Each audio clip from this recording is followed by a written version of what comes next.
Glory to you, O Lord.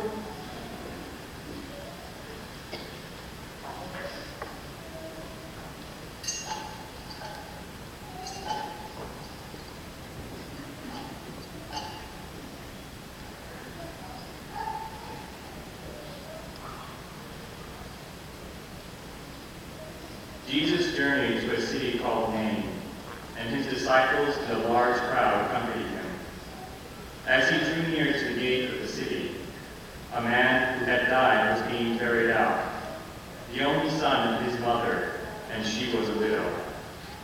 A large crowd from the city was with her. When the Lord saw her, he was moved with pity for her, and said to her, "Do not weep." He stepped forward and touched the coffin. At this the bearers halted, and he said, "Young man, I tell you, arise." The dead man sat up and began to speak, and Jesus gave him to his mother. Fear seized them all, and they glorified God, exclaiming, "A great prophet has arisen in our midst, and God has visited his people." This report about him spread through the whole of Judea and in all the surrounding region. The Gospel of the Lord. Praise to you, Lord Jesus Christ.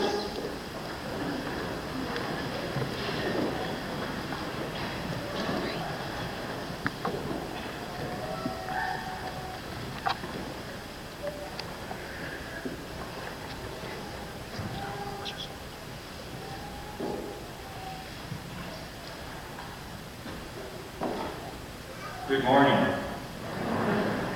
I'm Deacon John of the Congregation of the Fathers of Mercy.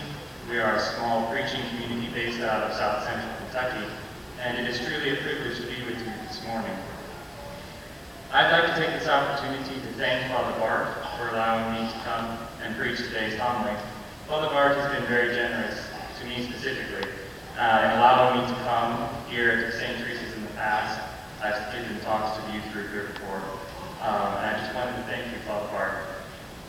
If you recognize my last name, it's because I'm the brother of Chris and Kim Broussard, and it is Chris's fault that I'm here today, preaching this homily for you. But I wanted to thank them for their support and bringing me here today. When I was going over the readings for today's Mass, a great saint and apostle of charity came to mind. St. John Bosco once said, "Charity is what sets the sons of God apart from the sons of Satan and the world." Charity is what sets the sons of God apart from the sons of Satan and the world. And this is really the message of today's gospel. Christ is teaching us about charity. But more specifically, he's giving us a model of charity. He's giving us this model through a calling, a universal calling that relates to a deeper meaning of vocation. This is related in the second reading today, St. Paul's letter to the Romans, when he says, "God, who from my mother's womb had set me apart and called me through his grace, was pleased to reveal his Son to me so that I might proclaim him to the Gentiles." St. Paul was called to serve. He was called to serve his neighbors in charity. Christ is calling us, just like he called the widow and St. Paul, to teach us how to respond to our neighbor, specifically through our vocation, through our state in life. And he's teaching us how to respond to the sufferings we see in others. When Christ saw the suffering widow, he responded with love. And it's through our vocations that we are called to serve Christ through our neighbor. And Christ teaches us how to do that today. The Gospel says, when the Lord saw her, he was moved with pity for her and said to her, "Do not weep." Now, Christ came to console the sorrowing, not to remove suffering from this world. If we say that Christ's mission was to remove suffering, then we can say that Christ's mission failed. If we look around us today, we see that there's suffering everywhere. But that was not Christ's mission to come and remove suffering. His mission was a much greater mission, had a much greater purpose. He came to make suffering something holy. He came to sanctify it. So that when we see the sufferings in other people, in our neighbors, we can bring them the love of Christ. And this is the essence of the calling Christ has given us. And this is the model He has shown for us. This is what separates the sons of God from the sons of Satan, this model of charity. So Christ gave suffering, and our response to the suffering of others, meaning and purpose. This is part of our vocation, to spread the love of Christ, and to make that call to others, do not weep. When we meet everyone with the love of Christ, this is a love that seeks to transform physical pain into spiritual joy. A love that seeks to transform physical pain into spiritual joy. Thus we attend to our neighbor as though we were attending to Christ himself. St. Josemaria Escriva says, we need to recognize Christ when he comes out to meet us in our brothers and sisters, in the people around us. So what does it mean to respond to the sufferings of others? How do we do this as Christ did? I would like to draw attention to three approaches to this concept of charity. And those three approaches, they can be a response of sympathy, they can be a response of empathy, or they can be a response of apathy. Now, what do these three types of responses imply? Oftentimes I find that sympathy and empathy can be confused, and oftentimes reversed, but there is a difference. Sympathy is what we recognize, is when we recognize suffering in others, and offering words of comfort, offering consolation. Most of the time, it's an attempt to relieve the suffering of others through words. Sympathy is very good, but it can often be very insufficient and somewhat superficial. Words are nice, but they often fall short of providing lasting consolation. If our Lord had merely said to the widow in today's gospel, do not weep, and then left, I doubt she would have been consoled. Empathy, however, is more than words. Empathy is to feel the pain of someone else and to offer consolation through one's presence. And this is often seen at the death of a loved one. It's rarely our words that bring consolation, but it's our presence and it's our action. And this is the model of Christ, to take on the sufferings of others by being there to suffer with one's neighbor. And this is the same in the gospel. It was not so much the words of the Lord, but the presence and action of Christ. I remember once when I was asked to serve at the funeral of the niece of the superior general of my community. She was only 28 years old, and she died tragically in a head-on collision. There was a two-lane road, and the guy in the other lane tried to pass the car and pulled into her lane, and they both swerved at the same time, and she was killed instantly. And it was a very tragic time for Father David, my superior, and his family. And we drove up to upstate New York to be with the family during that time, and there was nothing I could have said, or the other brothers who went could have said that would have brought much consolation. But our presence there was very effective. Our presence there was very felt. And this also reminds me of a story about a great saint, St. Peter Damian of Molokai.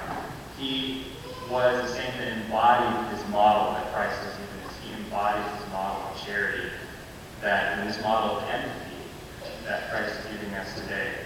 St. Peter Damian was a priest of the Congregation of the Immaculate Hearts of Jesus and Mary, and he was called upon by his superiors, well, the entire community was called, asked for volunteers to go to the island of Molokai to minister to the lepers there in Molokai.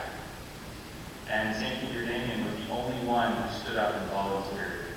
Now, the lepers at this particular leper colony had been ostracized, they'd been sent there to die, and there was great physical suffering, mental suffering, spiritual suffering, and they had kind of taken on the attitude of, if we're going to die here, Why not have as much fun on earth while we still can?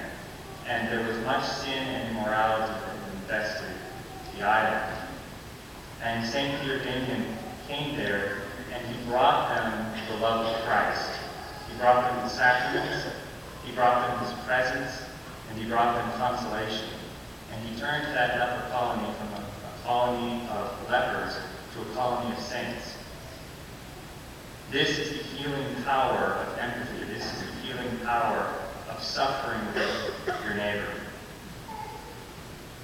And thirdly, one can respond with apathy. And unfortunately, some will look on the sufferings of others, some will not look on the sufferings of others, because it creates responsibility. If we have become apathetic to the sufferings of others, we have become apathetic to the sufferings of Christ. This is indifference. And this is exactly what Christ is fighting in the gospel today, a spirit of indifference.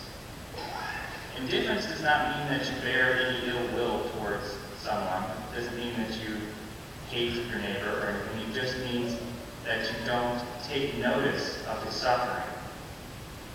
And this seems to be, the spirit of indifference seems to be present in our modern culture.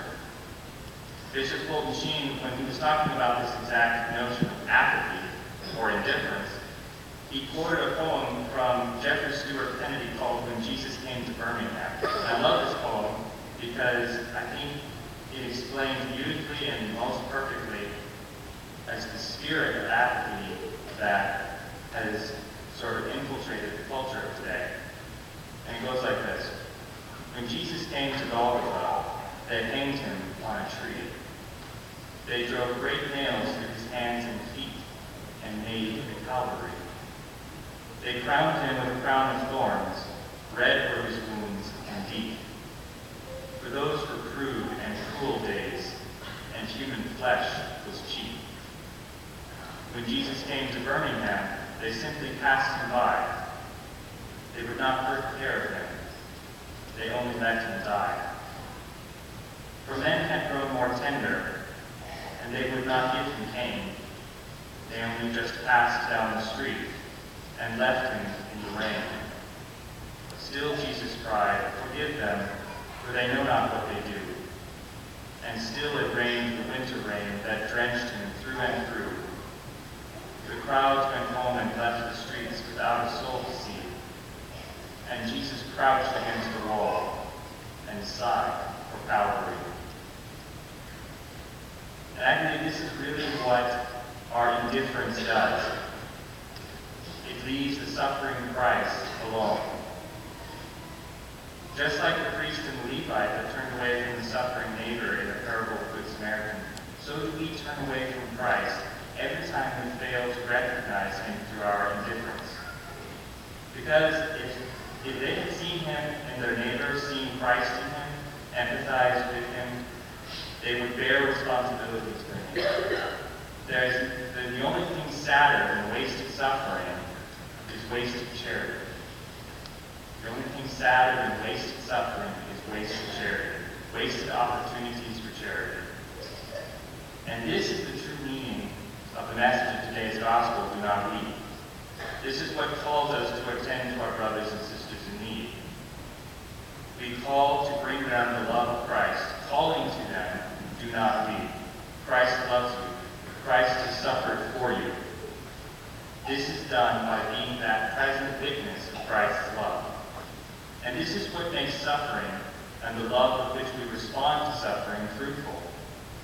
St. John the Evangelist says, let us not love in word or in speech, but in deed and in truth. Let us respond to the needs of others like St. Peter Damian and Molokai, taking Christ as our model, and seeing Christ in all people, especially those souls in pain and in suffering. This is the calling that Christ has given to each of us today, whatever our state in life. The model of charity is the heart of our vocation as Christians. And we are called to have Christ as that model in our lives. Christ empathized with humanity perfectly. He literally takes on our sufferings, and by doing so makes our sufferings meaningful. And it's this love that separates the followers of Christ from the followers of the world.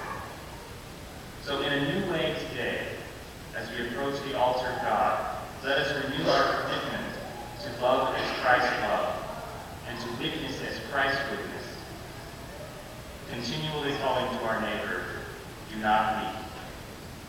God bless you.